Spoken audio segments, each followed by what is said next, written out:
Hey, what's going on, guys? It's Joe from GadgetryTech.com, and today we're going to talk about a few products from EnGenius. They make some really cool networking stuff. I've known about them for a long time now. We've had a couple press releases on our site, but I never got some hands-on experience with it until recently, and I'm super happy I finally got the opportunity because I'm always looking for like prosumer or even business grade products that also work well in home, but they're not like too overpriced. There's kind of like that middle tier to me to give a power user a lot of control over their network without paying thousands of dollars or having really noisy, power inefficient stuff. So anyway, with that being said, it's been a while since my last review. I've been under the weather the last couple weeks, so I apologize for the lack of content. Thank you so much for sticking around, and hopefully, if you're into networking, you find this review helpful. So we're going to talk about the ECS1008P, 8 meaning 8 port, P meaning power for power over Ethernet.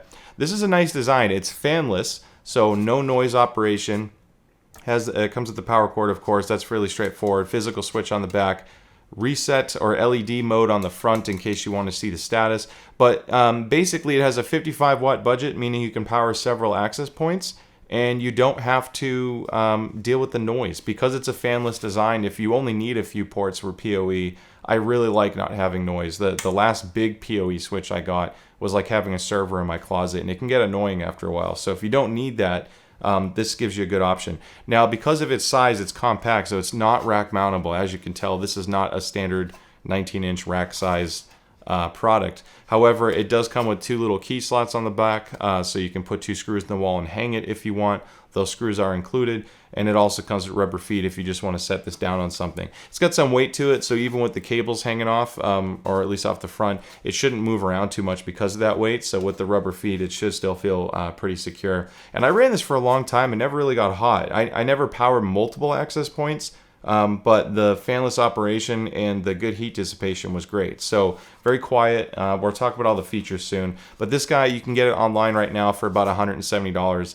That's great for any power over Ethernet switch, but when you look at some of the features it has, it becomes an excellent value. So the other product I want to talk about is the wireless AC access point. So it's not going to give you your full gigabit per second wireless or anything like that. This is the ECW120, which is only $160.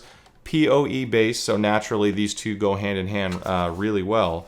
But it does support DC input. So if you don't have a PoE capable switch, you can still power this if this is your only one. The other option to consider in case you want to really run this up high, I kept this behind me for a reason.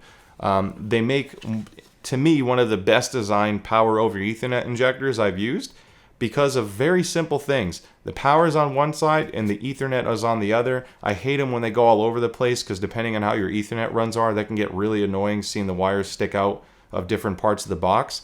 And it has these little screw holes. Again, it comes with screws.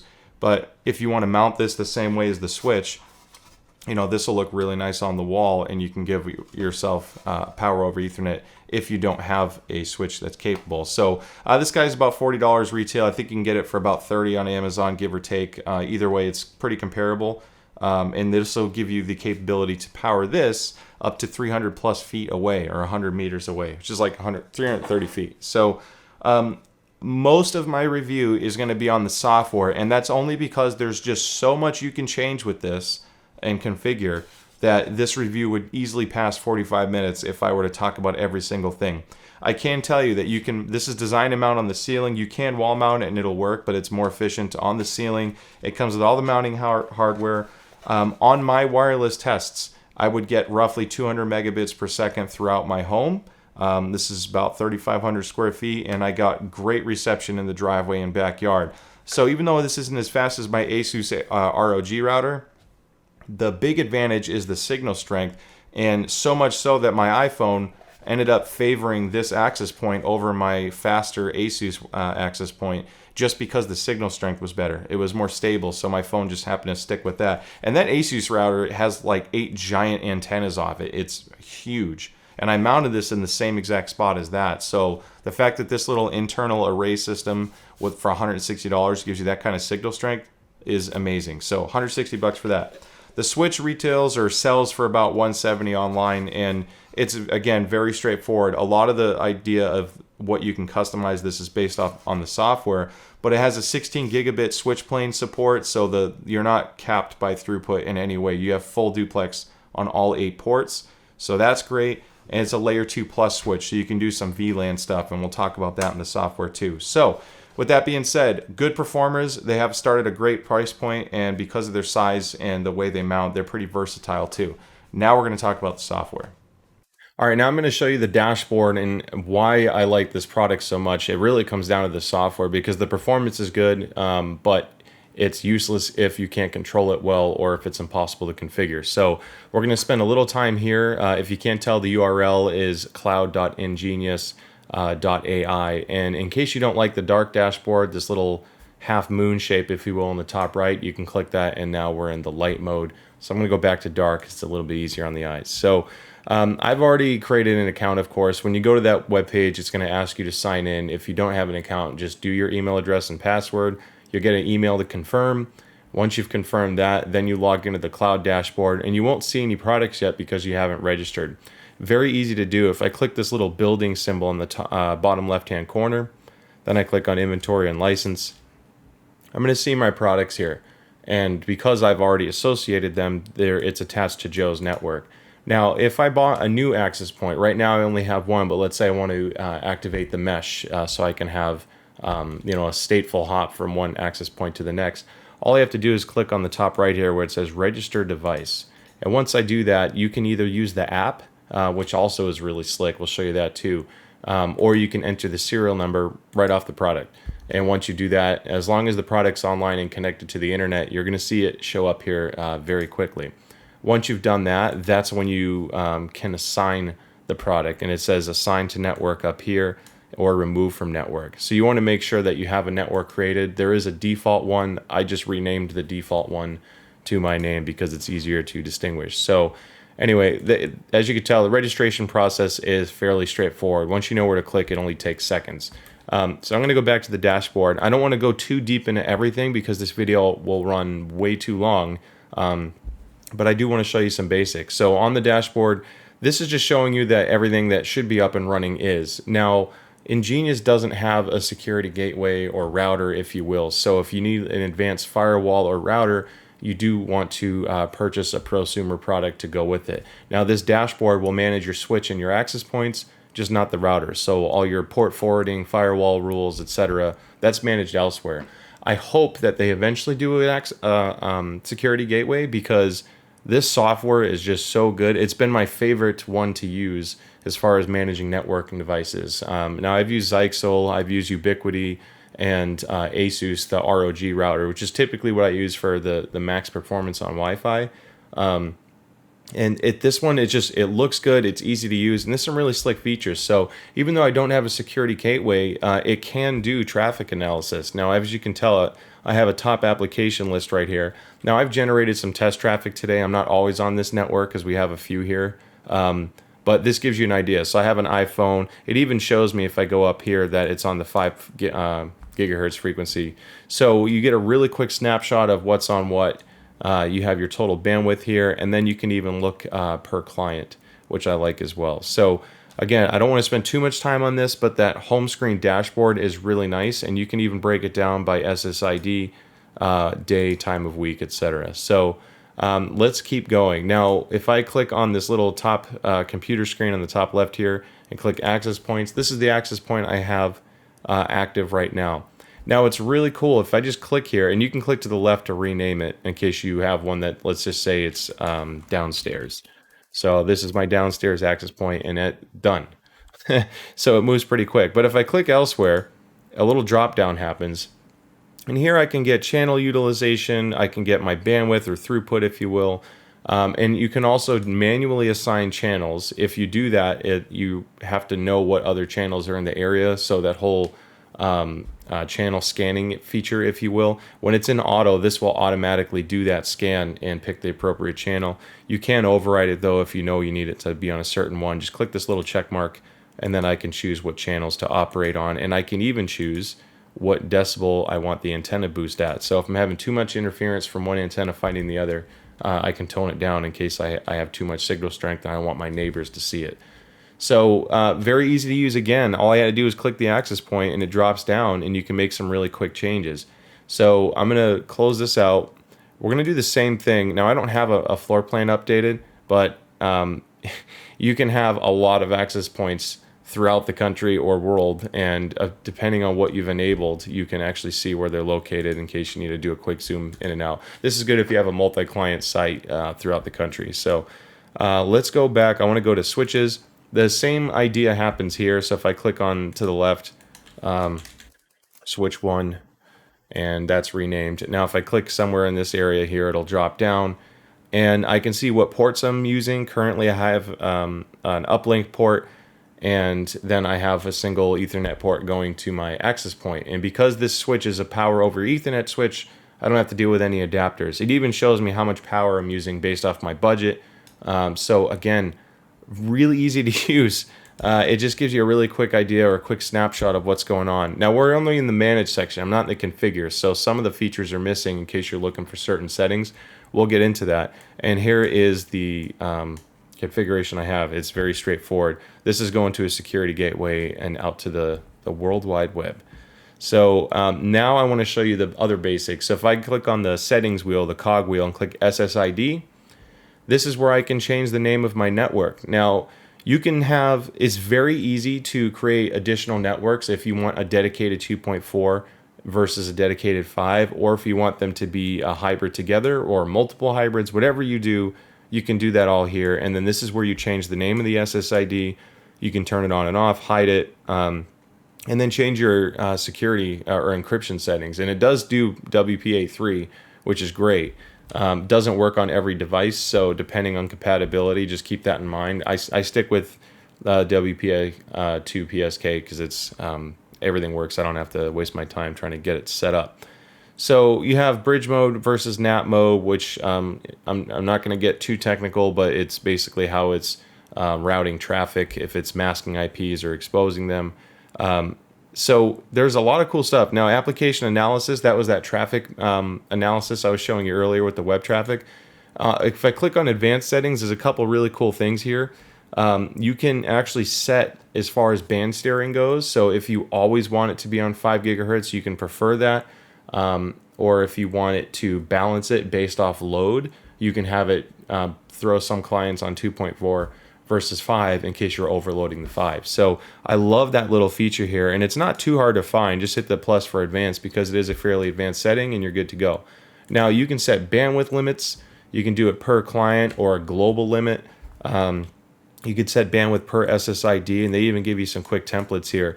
This is great, again, if you have a certain budget of bandwidth for your environment. Let's say this is a car dealership, and you want your clients to be able to, or your customers to, use it for web browsing, but you don't want to encourage a lot of 4K Netflix download. You can artificially cap your bandwidth so their phones, for example, or computers don't go too far over your budget. So I love how simple it is, again, and it's obviously very refined because you can do per client or per access point.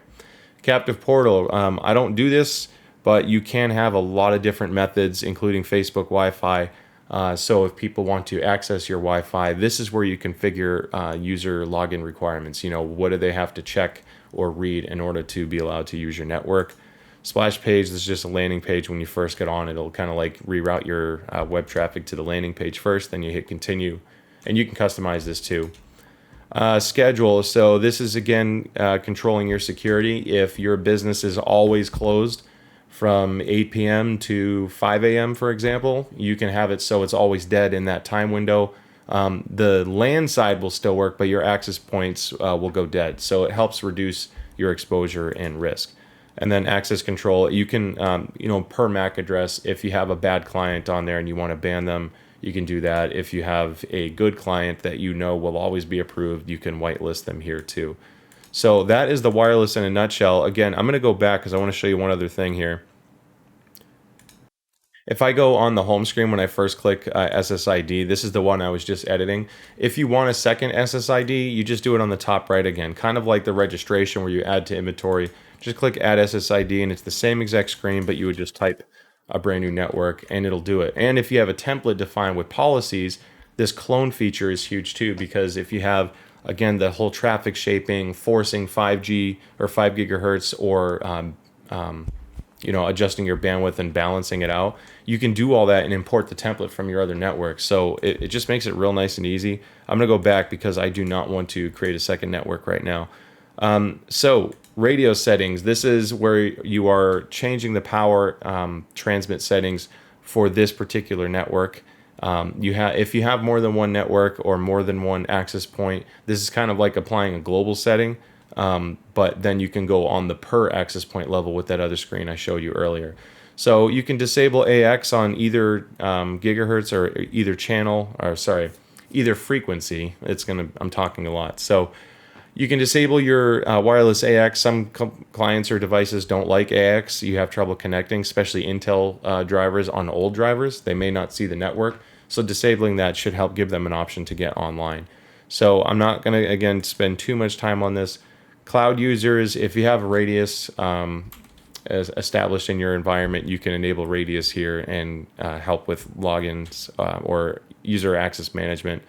Firmware upgrades. So I set a schedule. So whenever it does firmware checks and updates, I do it every other day. And I do it in only a narrow time window because I know I won't disrupt anyone in the home. So that's how you can do that. And then you can do the same thing with the switch. You can even put them on different schedules. So that will help in case your network goes down the next day. If you do an alternating schedule, you'll know which one was the culprit. Alert settings. So you can get emails if your devices go offline for a long period of time. You can either do email or you can get notifications on the app, and the same with the switch. It helps if you lose power or something got unplugged. VLAN, again, I'm not explaining VLAN in this tutorial, but if you need to segregate network traffic, just click the setting wheel, click on VLAN, and then you can choose what SSID goes on what VLAN or what port on a switch in case you want to segregate by port as well. Okay, now I want to show you the switch settings real quick. This would be real basic, but this is where you would set your VLAN for VoIP. So just go in your settings and then switch settings. Now you do have to have a second VLAN created in order to assign VoIP traffic to it. But once you've done that, you can toggle this switch on. And I actually like that they have MAC address prefixes for different common VoIP phones, so you don't have to go digging and finding out what it is. If you have your own custom VoIP phone solution or it's just not listed here, you can type the first 3 octets on the left and then label it, hit add, and then any device with that 3 MAC address prefix on there will automatically get added to the VoIP quality of service VLAN, if you will. So there's other settings here. You can enable IGMP snooping, jumbo frames, even custom MTU sizes. So that's way more technical for this review, but either way, that's where you would adjust it. So I'm going to go back into general settings. This is just for my network in particular, so the time zone and region, and then this is where you have local credentials in case you get locked out. This will still let you manage the device locally in case something's down with the web traffic or you forgot or something happened there. Access points. So this is real basic settings on the access point, but whether you're enabling or disabling ports or turning the lights on and off, if someone gets blocked, this is like a preview of what it looks like in case you're doing a blacklist and they try to get on that access point. Let's say their MAC address is blocked. That's where they'll see it. And then presence reporting, you can have like a syslog function. So if you want real-time analysis if the access points are up or not, you can do that. And with the switch, you can do the same thing. Here's a UDP port for syslog, which is common. 514 is the one used most often. So if you have a syslog server and you have it set up internally, you can set traffic to that. Again, these are not expensive devices. The switch is $170 and the access point is $160, and it has a built-in syslog capability. VLAN segregation. I mean, there's so much good stuff here, and that's the reason why I'm flying through all this. So if I skip something or I go too fast, I apologize. But again, not everyone's going to care about some of these features, so I'm going to go kind of quick. And then I mentioned this earlier. This is the access control. So you have your block list and your VIP list. This is where you can create or remove someone based off MAC, SSID, etc. So let's go to the events. There's not going to be much here. I have a status check for up downs, if you will. So if I've shut down the device, unplugged it by accident, whatever it is, I can check those for the system log. System event, I just haven't had anything. I haven't had CPU overload issues, heat issues. That's where it would show up, is right here. And then config log any changes you make. It keeps an audit trail of it. That way you know what was done and when. In case the network goes down, you can log in locally, check the config logs, and see, or if something's not working right, you can see where it could be caused from. What setting got changed here. So there's another thing I want to show you that's real cool, and that is the report function. Most people will not care for this too much, because if you use syslog, you're likely going to be using that to generate reports, depending on how your syslog server is set up. However, EnGenius gives you this all-in-one little report package. Now, I created one just to give you an example.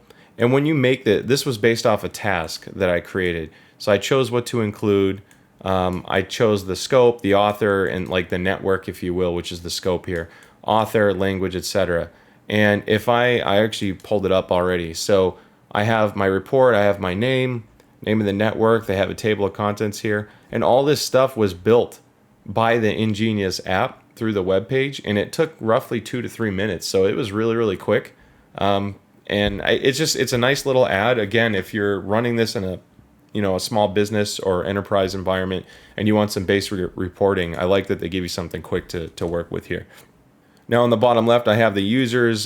This is where you can invite new members. So if you want more than one cloud member, you obviously always want to have at least 2 accounts, because if one of them gets locked out or jacked up or something, you don't want to lose access to your network. So create a second account. Don't do what I'm doing here, but this is a lot of testing right now. If worse comes to worse, you can just reset the device and go from there. But now if I go to inventory and license, I showed you this part earlier. That's where you can register devices. If I click security, this is where you enable 2FA or multi-factor authentication. Privacy, I turned on exposure analysis, so this is kind of cool. Basically, you can log. So if I disable it, I'll show you. So it would show you a timeline of clients connected to the same access point when they disconnect. So if you want to see who was doing what and when, not necessarily, it's not like a full packet capture setup, but if you just want to see who is authenticating, who is offline, online, etc., this is a really cool way to get a quick report on that. Now, I just recently enabled this, so I'm not going to have any rich data from that, but it is there. And I like, again, that they give you the option at least. Now, this little icon or messages on the bottom right, this is for them in case we have issues. I want to talk to someone and have chat, I can do that. The bell on the top right is your notifications. Now, if I click my notifications, let's close this because I don't need to go to Pro right now. But this is basically showing me the same thing I saw in the events earlier, but important ones. So if the device goes offline, I'll see that little bell, and I can quickly know what happened over the past week, 24 hours, whatever it was since I last logged in. So that is the dashboard. And I mean, again, let's go back here. As you can tell, this is just an access point and switch, and all in or under $400. That's nuts to get that level of control and functionality for that price point. It's really easy to use and it looks good, and I think this is one of the biggest selling points of this product, because at the end of the day, a wireless AC access point is going to perform fairly similar to other wireless AC access points unless you buy junk. This is a really good one. It uses Wave 2, so it has the 160 megahertz channels, or the 160 channel range, which gives you more bandwidth. You can get over 800 megabits a second with wireless AC. So this is a top performer, but again, it has the software to back it up. So that covers the software, and hopefully I answered any questions you had on how to set this up. All right, I warned you guys that part was going to be pretty long-winded. There's just so much to cover, and I actually wanted to focus on the software more than the products themselves, because the EnGenius has several products for each device type, and if you go on the website, you'll pick what's good for you, but I wanted to cover the software because you still set them up the same way. So it's important to know what you can do with these, because that's critical. It's one thing to read a spec sheet, but real performance and usability is a whole nother animal. So with that being said, on the price point side, these things are very competitively priced. Again, $160 for the access point, $170 for the switch. You get PoE.